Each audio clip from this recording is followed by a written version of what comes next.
어거스틴의 무로부터의 창조는 신앙적 고백의 정수다. 어거스틴의 창조와 의식이란 정보가 갖는 현대적 개념의 유사성이다.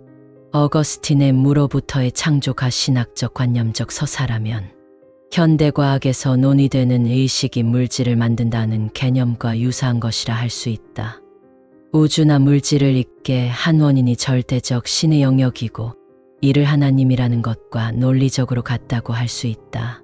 현대 철학이나 일부 이론 물리학과 의식 분야에서 탐구되는 또 다른 차원의 관념적 접근과 동일한 논점이기도 하다.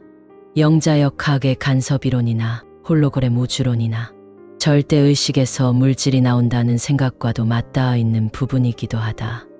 이 개념은 다양한 형태로 논의되지만 핵심은 의식이 물질적 실제보다 근원적이거나 우선한다는 것이다. 우리가 경험하는 물리적 세계는 의식의 산물이거나 의식이 없이는 존재할 수 없다는 관찰자적 개념과 유사한 것이니 말이다. 양자 상태가 관찰자인 관찰 행위의 의식적 행위가 파동 함수를 수축시켜 특정 결과인 물질을 현실화시키고 확정한다는 것이다. 물론 의식이 물리적 세계를 만든다는 직접적인 증거로 확증된 것은 아니지만 여전히 다양한 해석이 존재한다. 다만 정보 총량의 법칙처럼 우주의 근본적인 실제가 정보라는 의식과 연결되어 물질적 세계를 구성한다는 가설이긴 하다.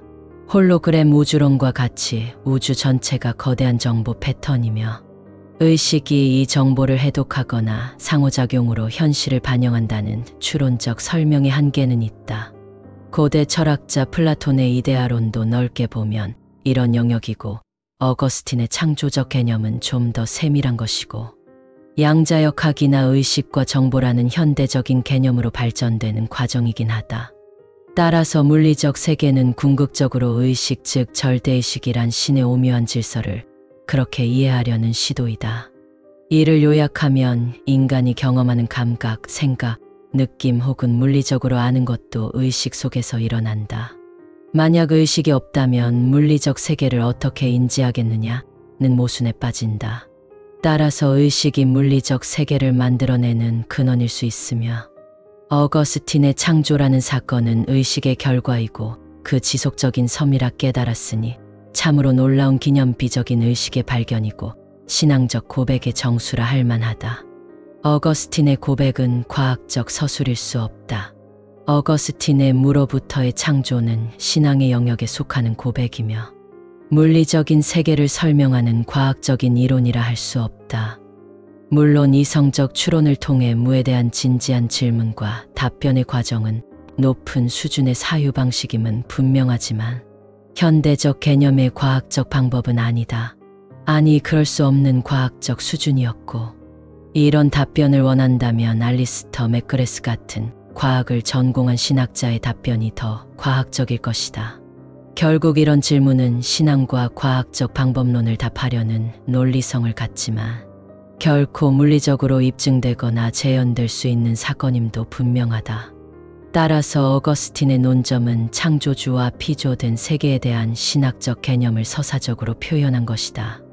우라는 비경험적인 상태에서 유가 출현했다는 것은 과학적인 인과율이나 물리 법칙으로는 설명 불가능한 영역에 속하며 이는 관념적인 차원에서 이해해야 하는 서사적 표현이자 신앙 고백이다. 무로부터의 창조는 하나님께서 어떤 제약이나 외부 조건 없이 오직 자신의 절대적인 능력과 의지로서 모든 것을 존재하게 하셨다는 것이 그렇다. 이는 창조 행위가 피조물의 상태나 가능성에 좌우된 것이 아니라 전적으로 창조주에게서 비롯된 절대적인 사건임을 강조하기 위함이다. 창조는 단순히 존재를 시작하게 한 이례적인 사건이 아니라 하나님의 지속적인 섭리 속에서 유지되고 발전해 나간다는 기독교 신앙의 변증이다.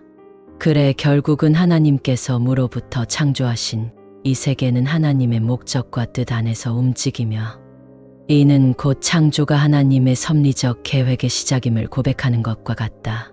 결론적으로 무로부터의 창조는 우주의 기원에 대한 물리적인 과정을 설명하는 것이 아니라 우주와 존재의 궁극적인 근원이 창조주 하나님께 있으며 그 창조 행위가 하나님의 절대적인 자유와 능력의 결과임을 고백하는 신앙의 고백이다.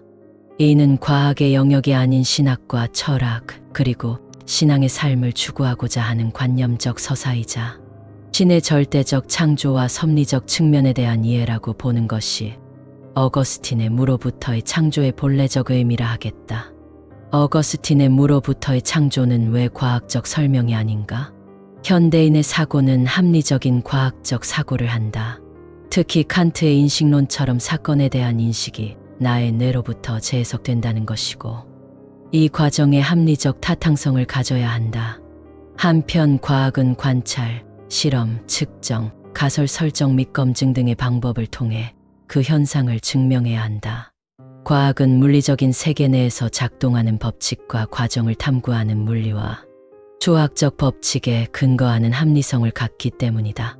반면에 어거스틴의 무로부터의 창조는 과학적인 방법으로는 검증하거나 반증할 수 없는 철학적 주장이며 신앙적, 고백적 서사이기에 각각 다른 차원인 것이다. 물론 어거스틴의 시대적 제한성이 엄연히 존재한다. 당시의 물리나 과학적 수준은 미비했고, 당대의 사고인 철학적 사유방식으로 또는 신화적 사유방식으로 세상과 인간을 이해했기 때문이다.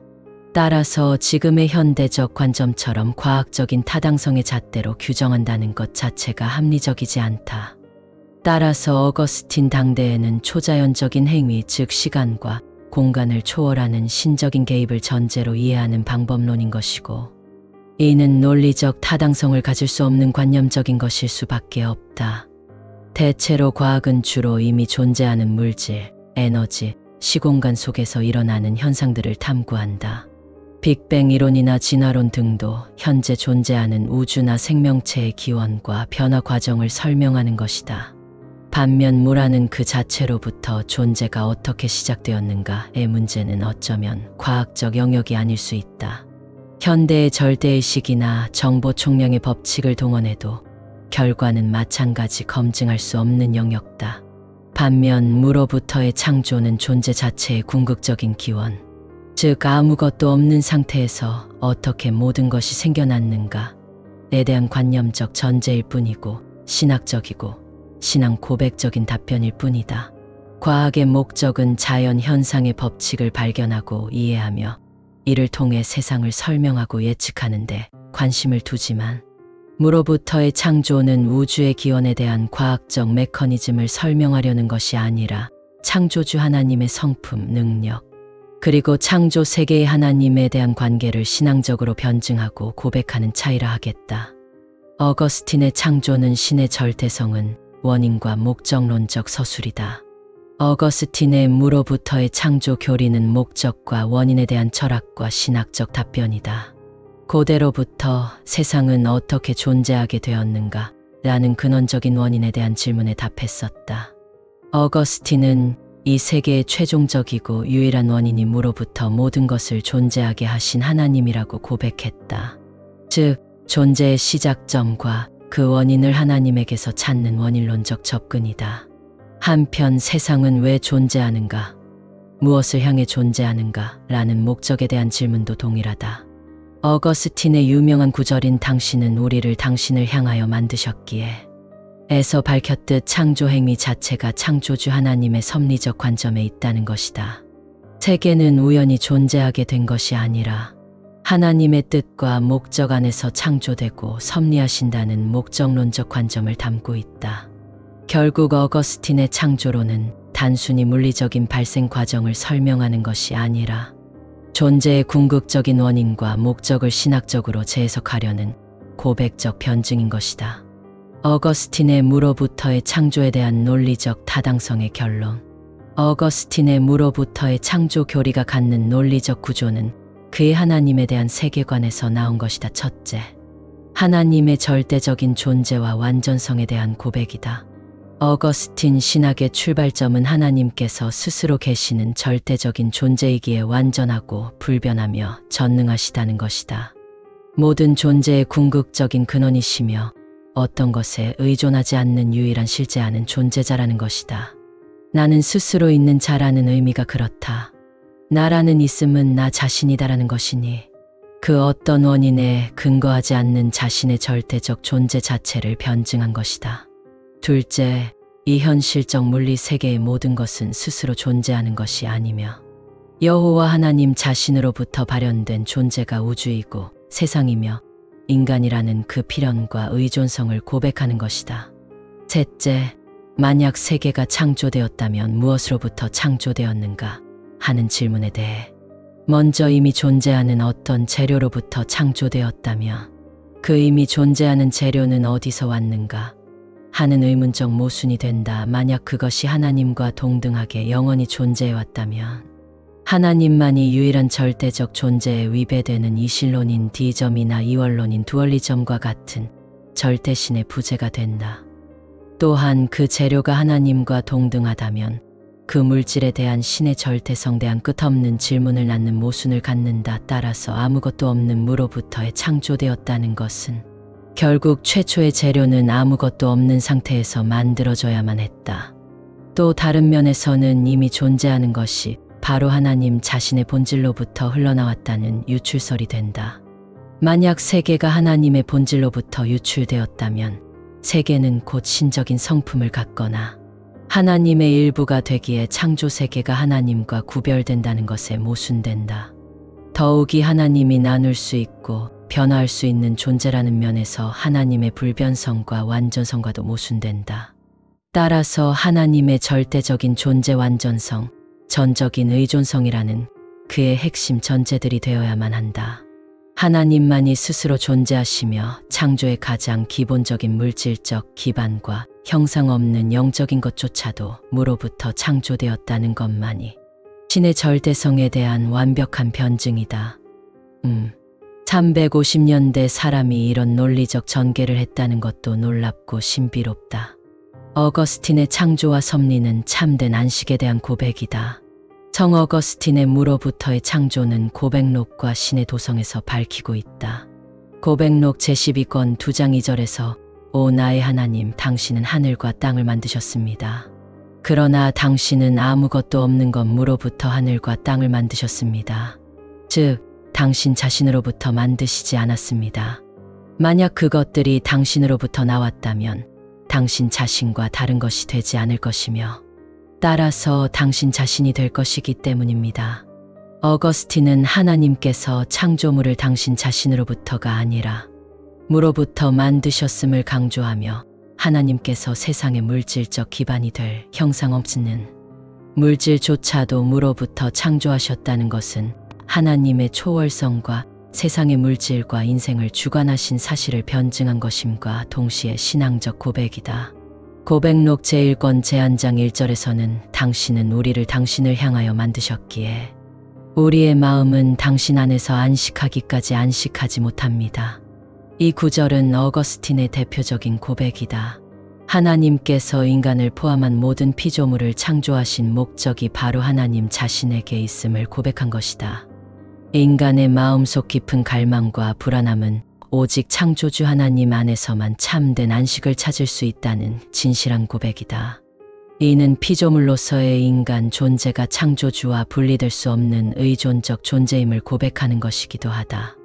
또한 이 구절은 어거스틴의 신학적 전체를 포괄하는 것이며 인간 존재의 근원과 목적에 대한 근본적이고 궁극적인 질문에 대한 답변이었다. 불완전한 세상에서 구원받아야 할 인생이 겪는 그 처절한 실존적 현실 앞에서 하나님의 창조와 섭리로 이끄신다는 것이다. 그러기에 영원한 하나님의 참되심과 안식을 부여해 주신다는 그 하나님의 절대성에 대한 고백이라 하겠습니다. 그 심오한 플라톤의 이데아나 신플라톤의 유출설 혹은 현대에 이르는 빅뱅의 우주론이라 할지라도 그것이 참된 나의 영혼을 안식에 이르게 할 수 없다는 것만은 확실하다. 그러기에 창조주 하나님을 믿으며 그의 나라의 안식을 소망해야 한다. 어거스틴은 이 말을 세상에 전하고 싶은 것이었다. 인천 송도역 뱃자마에서 이종하였습니다.